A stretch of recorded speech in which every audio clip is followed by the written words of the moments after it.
Hello students, how are you? कैसे हो आप सब? तो मैं हूं अल्पा परमार। आप मेरे साथ केमिस्ट्री कर रहे हैं। तो चलो, मैं हर बार नहीं बोलूंगी, but I am experience teacher, so आप मेरे पे पूरा ट्रस्ट कर सकते हो अपनी पढ़ाई के लिए और अपनी केमिस्ट्री के लिए। हम पूरे साल बहुत ही अच्छे से एनसीईआरटी को सॉल्व करेंगे। पूरी की पूरी एनसीईआरटी हम सॉल्व करेंगे स्टूडेंट्स। तो चलो, अब है इंटेक्स 1.3। 1.3 इंटेक्स है ये।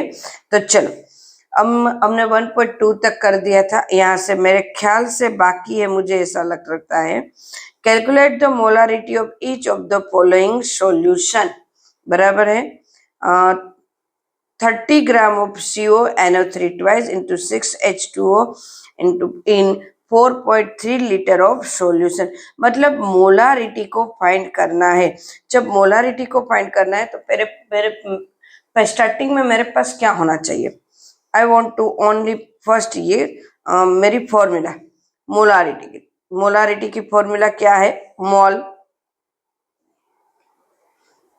पर लीटर बराबर लीटर। ये मेरा लीटर बराबर, ये मेरी फॉर्मेलिटी होगी।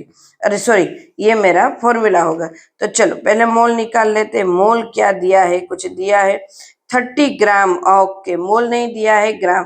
तो मोल्स की जगह क्या लिख सकते हैं? ग्राम अपॉन वेट और फिर लीटर।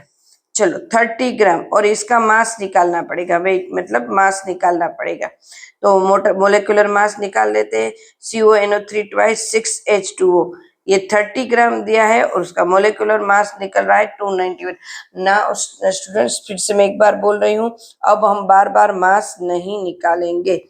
कोबाल्ट मीन्स 56 हो जाएगा, कोबाल्ट का 56 या 57। आप आपकी बुक में अगर कुछ भी ऐसा आगे पीछे अगर उनको देना है एग्जाम में तो वो देंगे। ये ऊपर लिखा होगा कि कोबाल्ट का मास इतना लो, एटॉमिक मास इतना लो। क्लियर? तो ये 291 ग्राम पर मोल है। Mole volume of solution 4.3 litre. Total बनाना है 4.3। तो यहाँ पे मोल की जगह क्या लेंगे? Grams upon atomic mass and 4.3 litre. Molarity is complete. 0.0293। बहुत इजी क्वेश्चन है students. And then second part है, वो नीचे है। सेकंड पार्ट को हम देख लेते हैं। ये मेरा सेकंड पार्ट हमारा क्या है? ऊपर का मैं धीरे धीरे ले जा रही हूँ ताकि आपको पता चले। Okay, 30 ml of 0.5 mH2SO for dilution to 500 ml। 30 ml में से 500 ml लेना है। तो M1V1 इक्वल टू M2V2 करना है। बराबर है।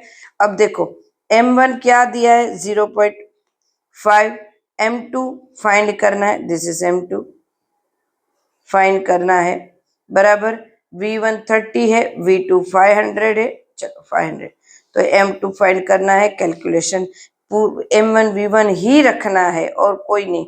ऐसा कोई क्वेश्चन हो तो इसमें ऐसे ही पहला ये सॉल्यूशन लीटर में था, फिर ये लीटर करना है, ml करना है, जो भी है। बराबर है। 2 टाइम्स हमें अगर वॉल्यूम दिया है तो इसी को कर इसे ऐसा ही फॉर्मूला लेना। 0.5 into 13 upon 500। M2 equal to 0.03। बहुत इजी क्वेश्चन, बहुत इजी। बट ऐसे क्वेश्चन हम करेंगे क्योंकि बोर्ड में और कॉम्पिटिटिव एग्जाम में भी ऐसे क्वेश्चन आते हैं। चलो इंटेक्स 1.4 देख लेते हैं। क्या है क्वेश्चन हमारा? देख लेते हैं। चलो, calculate the mass of urea. Urea मतलब NH2CO NH2।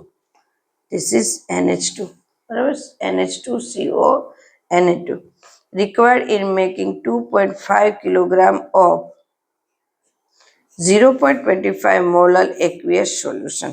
Molar mass of urea 60। अब हमें आता है एटॉमिक मास के ऊपर से। N इक्वल टू 14 बराबर, carbon equal to 12, O equal to 16, hydrogen equal to 1। हमें पता है सब। अब देखो, 0.25 molar aqueous solution of urea, इसका मतलब क्या है 100 ग्राम 1000 ग्राम में बराबर 0.25 ml है, वो मतलब मोल है, सॉरी ml मोल है, 0.25 मोल है, 1000 ग्राम में इतने मोल है, बराबर है। अब 0.25 मल्टीप्लाई 60, क्योंकि हमने क्या लिया है 60 ग्राम दिया है, बराबर है, तो 15 ग्राम ऑफ यूरिया, बराबर 15 ग्राम ऑफ यूरिया हुआ। ये एकदम से क्लियर स्टूडेंट्स। क्या मैंने करा यहाँ पे ध्यान दो स्टूडेंट्स, मोलल दिया है एक्विसेंट सॉल्यूशन, मतलब इतने मोल है, और इसको हमने कितने ग्राम में कन्वर्ट करने के लिए मुझे क्या करना पड़ेगा, पहले हम ग्राम से मोल में कन्वर्ट करते थे, अब हम ग्राम मोल को ग्राम में कन्वर्ट कर रहे हैं। 0.25 मल्टीप्लाई 60 एटॉमिक मास, तो मुझे मिला ग्राम, 15 ग्राम। बहुत ध्यान से सुनो स्टूडेंट्स और बहुत ध्यान से करो। अब तक हमारे पास ग्राम में दिया है, उसको हम मोल में कन्वर्ट कर रहे हैं, अभी मोल में है उसको हम ग्राम में कन्वर्ट कर रहे हैं। ये ध्यान से करो और ध्यान से सुनो, मैंने एटॉमिक मास से यहाँ मल्टीप्लाई करा स्टूडेंट्स, एकदम clear. Next, so 1000 plus 15 gram of solution containing 15 gram of urea, so 2500 gram of solution containing how, so 2500 multiply 15, so 115 grams, so calculation के बाद ये आएगा मेरा। अब देखो 1015 ग्राम्स क्यों है, क्योंकि 1000 ग्राम्स मैंने सॉल्वेंट लिया था, 15 ग्राम्स मैंने सोल्यूट लिया है, तो इसको दोनों को ऐड करना ही पड़ेगा, और सॉल्यूशन मुझे ये बनाना है 2500, तो ये मेरा आंसर है कैलकुलेशन के बाद। Next index 1.5, calculate A molarity, calculate B, calculate A molality, calculate B molarity and mole fraction of Ki in the density of 20% mass by mass aqueous Ki in 1.202 gram mole litre inverse. मतलब मुझे molarity and mole fraction in तीनों को निकालना है, बराबर है Ki का। अब दिया है 20% of mass by mass aqueous Ki in 1.202 gram mole litre inverse. अब देखो 20% ऑफ W Ki सॉल्यूशन ये दिया हुआ है, बराबर 20%, तो मास ऑफ Ki कितना है, तो 20 ग्राम्स दिया है। मास ऑफ H2O बाकी का तो होगा 80 ग्राम्स ही होगा ना, दोनों को मिला के 100 करना है 100, तो 0.080 ग्राम्स होगा हमारा। इजी कैलकुलेशन यहाँ तक, क्योंकि आगे कर ले। मोलर मास ऑफ Ki क्या होगा, molar mass of Ki 39 plus 127, क्योंकि यहाँ पे मुझे Ki का ये दिया है, तो 166 gram of mole inverse. Clear, एकदम से क्लियर स्टूडेंट्स। कोई डाउट है तो पूछ सकते हो, बराबर है। 127 इसका atomic mass, clear.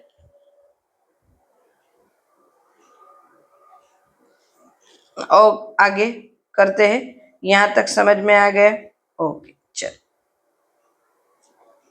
Atomic mass हुआ ना, ये एटॉमिक मास, इसका एटॉमिक मास, ये मोलेकुलर मास, बराबर। अब यहाँ पे मोलारिटी को देख लेते हैं। Molality equals to mass of Ki and molar mass of Ki multiply mass of water 20, 166 and 0.018। बहुत इजी स्टूडेंट्स, हमें फॉर्मूला पता होनी चाहिए, इसीलिए मैं बोल रही हूँ सबसे पहले क्या करना सीखे, पहले फॉर्मूला करना सीखे। फॉर्मूला, हर एक फॉर्मूला हमें आती होनी चाहिए। देन मोलारिटी की फॉर्मूला पता है, mass of solution and volume of solution. Then molarity की सॉल्यूशन फॉर्मूला हमें पता है, क्या है मोलारिटी, बराबर है। तो मोलारिटी हमें नहीं दी है, तो हमें क्या दिया है, तो कि डेंसिटी दी है, तो डेंसिटी की फॉर्मूला मुझे पता है, density equal to mass of solution and volume of solution. यहाँ डेंसिटी है 1.02 एंड 100 मास ऑफ सॉल्यूशन, हमें 100 बनाना है, एंड वॉल्यूम ऑफ सॉल्यूशन। एकदम से क्लियर, जॉब है फाइंड करना है। नेक्स्ट वॉल्यूम ऑफ सॉल्यूशन 100/1.202 बराबर है, क्योंकि वॉल्यूम फाइंड करना है, वॉल्यूम नीचे से ऊपर लेकर आए तो 83.1.9 बराबर। तो ये मुझे मिला वॉल्यूम ऑफ सॉल्यूशन। पहले वॉल्यूम फाइंड करना पड़ेगा ना, देन उसके बाद मोलारिटी फाइंड करेंगे, मोलारिटी। मास ऑफ के आई एंड मास ऑफ के आई इन मोलर में एंड वॉल्यूम ऑफ सॉल्यूशन। और 20 ग्राम्स मास लिया है, 166 ग्राम हमने कैलकुलेशन कर लिया कि वो है, एंड हमारा वॉल्यूम जो भी है यहाँ पे हमें मिला, वॉल्यूम मुझे यहाँ पे मिला, ये रहा बराबर, ये रहा, तो ये यहाँ पे लिखा बराबर। तो m equal to 1.45 m। Clear है? मोल फ्रैक्शन ऑफ के आई, मोल्स ऑफ के आई, moles of Ki 20/166 gram, 0.12 mol। moles of H2O 80/18 बराबर है। अब ये कहाँ से है? मोल फ्रैक्शन के आई हमें पता है ना, के आई एक्स H2O पता है ना हमें, क्योंकि हमें पता है ये टोटल मोल जो आते हैं वो नीचे, टोटल मोल कितने थे, टोटल ग्राम्स 166 ग्राम, ये पता है ना, मोल्स ऑफ के आई, मोल्स ऑफ H2O बराबर, क्योंकि हमें एक्स फाइंड करना है। तो 20/166, तो ये हमारा मोल मिला। 80/18, तो ये हमारे सेकंड मोल मिले H2O के। तो मोल फ्रैक्शन ऑफ के आई, मोल्स ऑफ के I and total moles, total moles of के आई 0.12 एंड टोटल मतलब दोनों का टोटल। ये तो मेरा के आई का क्या मिला ये। अगर मुझे H2O का फाइंड करना है तो कि 1 - 0.0263। अब मैं ये सोच रही थी कि आप इसको कैसे लिखूं मैं, तो कि एक्स H2O, इसको ऐसे लिखेंगे 1 - x के आई। क्लियर? ये फॉर्मूला, तो ये आप अपने हिसाब से कर सकते हो घर पे। तो इतना आप होमवर्क कर लो, कितना होगा 1 में से। इसके पहले मैंने कैलकुलेट करके दिया था, तो थोड़ा बहुत कैलकुलेट करना भी सीखो साथ साथ में एग्जाम्पल में। तो स्टूडेंट सारे के सारे इंटेक्स क्वेश्चन अब हमारे हो चुके हैं, अब आ रही है थियरी। तो चलो थोड़ी बहुत थियरी भी देख लेते हैं, तभी तो हमारा सिलेबस कंप्लीट होगा students. Okay, bye, take care. ऐसा नहीं बोलूंगी क्योंकि अभी हमारा सोल्यूबिलिटी वाला टॉपिक करना है। अभी ये मैंने सिर्फ यहाँ पे हमारे सम्स आज के कंप्लीट हुए। तो चलो थियरी थोड़ी देख लेते हैं। What is solubility? Explain solubility of solid state in liquid solvent. Okay, solid को liquid में convert करना है, मतलब डिसोल्व करना है, सॉरी कन्वर्ट नहीं, डिसोल्व करना है। चलो ये मैंने लिक्विड लिया, सॉल्वेंट, वाटर ले लेते, सॉल्ट ऐड कर देते, बराबर। एग्जाम्पल के साथ करेंगे तो सबसे ज्यादा मजा आएगा स्टूडेंट्स। ओके, तो चलो हर एक टॉपिक को क्लियर करना बहुत जरूरी। मैं 1 बाय 1 बुक में से लाइन को ले रही हूँ स्टूडेंट्स। आप देखो, जहाँ पे एमसीक्यू कुछ भी होगा तो भी मैं कराऊंगी कि यहाँ पे एमसीक्यू हो रहा है, ये जो भी है। solubility of substance is its maximum amount can dissolve in a specified amount of solvent at a simplified temperature। मतलब सबसे ज्यादा सॉल्यूशन में डिसोल्व होगा जो रूम टेम्परेचर, उसको हीट करने की जरूरत नहीं है, बराबर। तो उसको कहेंगे सोल्यूबिलिटी। जितना अपने आप डिसोल्व होता है उसको ना तो मैं हीट करूँ ना कुछ और करूँ, सिर्फ उसको मिक्स करूँ, स्कैटर करूँ, मिक्स करूं, और जितना डिसोल्व हो जाए उसको कहते हैं उसकी सॉल्युबिलिटी। तो this is solubility definition. Every solid does not dissolve in given liquid. हाँ, सारे नहीं डिसोल्व होते हैं सारे। Well, sodium chloride and sugar dissolve in water, क्योंकि वो सोडियम क्लोराइड बराबर Na+Cl में डिसोशिएट होते हैं, तो और H2O भी डिसोशिएट होता है, तो H+OH माइनस है। मतलब जो ऐसे पॉजिटिव नेगेटिव आयन में डिसोशिएट होता है ना, वही वाटर में इस तरह से डिसोल्व होंगे। अब देखो यहाँ पे मैं बोल रही हूँ, मैं जो बोल रही हूँ उस पर ध्यान दो। नेप्थेलिन, नेप्थेलिन है वो ऑर्गेनिक कंपाउंड है,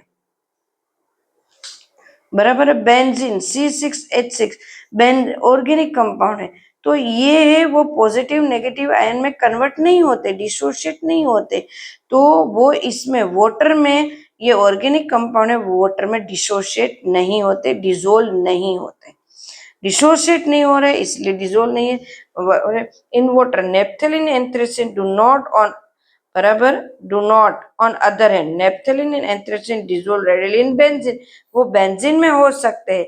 sodium chloride sugar do not, sodium chloride बराबर एंड शुगर है वो बेंजीन में डिसोल्व नहीं हो सकते, बेंजीन में डिसोल्व नहीं हो सकते। मतलब क्या कह सकते हैं, इसका मतलब ये सकते हैं कि जो Na+ वाला है उसको पोलार कहेंगे, तो कि पोलार जो भी कंपाउंड होंगे वो पोलार में ही डिसोल्व होंगे, बराबर। एंड C6H6 वाले ऑर्गेनिक जो होंगे वो नॉन पोलार है, तो नॉन पोलार में होंगे, जिसमें पॉजिटिव नेगेटिव आयन कन्वर्ट हो सकते हैं वो सारे वाटर में कन्वर्ट होंगे, जिसमें नहीं हो सकते इसको नॉन पोलार कहेंगे, जिसमें डिसोशिएट हो सकते हैं उसको पोलार कहेंगे। तो it is observed that polar solute dissolve in polar solvent and non polar solute in non polar solvent. बहुत इजी है, बराबर है। या तो हम उसको ऐसे भी बोल सकते हैं, लाइक टू लाइक, ये जो पोलार वाले उसको लाइक करेंगे, और अनलाइक अनलाइक है वो अनलाइक में होंगे डिसोल्व, तो ऑर्गेनिक को अनलाइक करेंगे, क्लियर है। Like to like, unlike to unlike. In general a solute dissolve in a solvent in the intermolecular, क्यों होते हैं, इंटरमोलेक्युलर attraction are similar and two or intermolecular intramolecular attraction are similar, बराबर। इन to और we में and like dissolve like, मैंने अभी बोला ना लाइक, मतलब उनके बीच का अट्रैक्शन हो, इंटरमोलेक्युलर अट्रैक्शन, इंटरमोलेक्युलर मतलब बाजू बाजू में वाटर और NaCl के बीच में इंटरमोलेक्युलर अट्रैक्शन एक जैसा होता है, इस वजह से वो डिसोल्व हो जाता है। When a solid solute is added to the solvent, some solute dissolve and its concentration increase in solution. This process is known as dilution. बराबर। जैसे ही हम 5 ग्राम शुगर ऐड करा, अब मैं 10 ग्राम और 5 ग्राम और ऐड कर रही हूँ शुगर, तो उसको कहेंगे जितना डिसोल्व होता है, बराबर, तो उसको कहेंगे डिसोल्यूशन, डिसोल्व हुआ डिसोल्यूशन। और उसकी वजह से पहले 5 ग्राम ऐड करा, फिर से 5 ग्राम ऐड करा, तो उसका कॉन्सेंट्रेशन बढ़ा। कॉन्सेंट्रेशन कब बढ़ता है, जब सॉल्यूट ज्यादा ऐड होता है तो कॉन्सेंट्रेशन बढ़ता है। सम solute particles in solution collide with the solid solute, सारे के सारे इस तरह से नहीं दिखते, कुछ कोलाइड की तरह दिखते। कोलाइड मतलब पार्टिकल्स इसमें मूवमेंट हो रहे हैं वैसे दिख रहे हैं, कोई इतने मिक्स हो जाते हैं कि वो दिखते ही नहीं है कि मिक्स हुए हैं कि नहीं हुए हैं, ये सब, बराबर ने। शुगर ग्लूकोज ये वाटर में मिक्स हो जाते तो पता ही नहीं चलता है कि मिक्स। बट कैल्शियम क्लोराइड ले लो, कैल्शियम कार्बोनेट ले लो, तो वो शुगर में मिक्स होता है तो उसके कंपोनेंट दिखते हैं, तो particle are separately out of solution, और धीरे धीरे वो सेपरेटली आउट होने लगते हैं। पहले थोड़ा लगता है कि डिसोल्व हुआ, देन उसके बाद वो या तो ऊपर आ जाएंगे या तो यहाँ नीचे बैठ जाएंगे, तो सेपरेटली अलग है। This process is known as crystallisation, उसको हम क्या कहेंगे, क्रिस्टलाइजेशन। जो हम क्रिस्टल लेते हैं, पिपिटेस लेते हैं, प्रेसिपिटेट लेते हैं, उसको कहेंगे। Next, so a stage is reached when the two processes occur at same rate. Under such condition, number of solute particles going to solution will be equal to solute particles separating and the state dynamic equilibrium. मतलब जब solute और solvent दोनों same हो जाते हैं और solution बनाते हैं, और अब solution में से solute and solvent अलग हो रहे हैं, तो उसको बोलेंगे dynamic solution, बराबर। डायनेमिक इक्विलिब्रियम, इक्विलिब्रियम तो है या रिएक्टेंट में से प्रोडक्ट बन रहा है और प्रोडक्ट में से रिएक्टेंट बन रहा है, बट सेम प्रोसेस हो रही है, तो उसको बोलेंगे यहाँ पे equilibrium, dynamic equilibrium. At this stage of the concentration of solute in solution will remain constant under the given condition.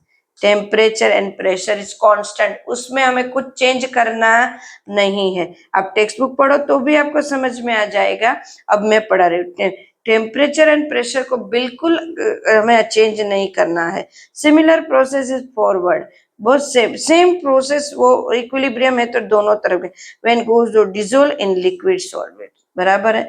अब हम लिक्विड सॉल्वेंट को में गैस को करेंगे तो भी सेम प्रोसेस होगा। अभी तक मैं बात कर रही थी सॉलिड NaCl और ग्लूकोज को बात, बट इसमें CO2 ऐड करें, O2 ऐड वाटर में करें तो सेम प्रोसेस होगी, उसमें कुछ चेंज नहीं होगा जैसे सॉलिड को चेंज करें। Such a solution in which it no more solute can be dissolve at the same temperature and pressure is saturated solution. Now अब यहाँ पे और कुछ नहीं और ज्यादा यहाँ डिजोल्व हो रहा है, जितना है उतना ही डिजोल्व हो रहा है तो उसको बोलते हैं सैचुरेटेड सॉल्यूशन।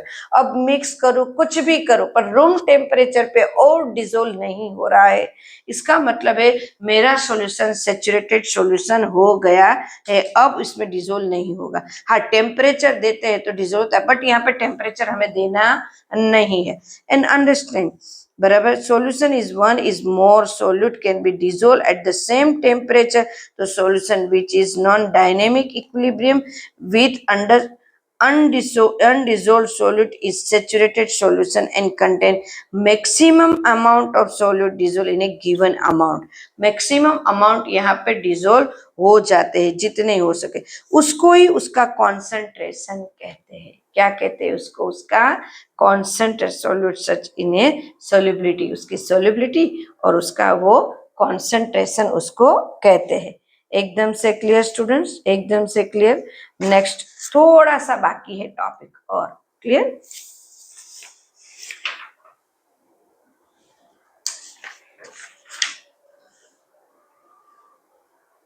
थोड़ा सा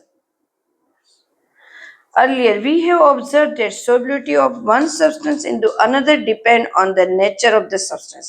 In addition to this variable, two other parameters, temperature and pressure also control this phenomenon। मतलब प्रेशर और टेम्परेचर में कुछ चेंज नहीं होना चाहिए, उसको कंट्रोल करना है स्टूडेंट्स, उसमें कुछ चेंज नहीं होना चाहिए, उसको कंट्रोल करके रखना है, मतलब वो चेंज नहीं करना है, ये बोल रहे हैं।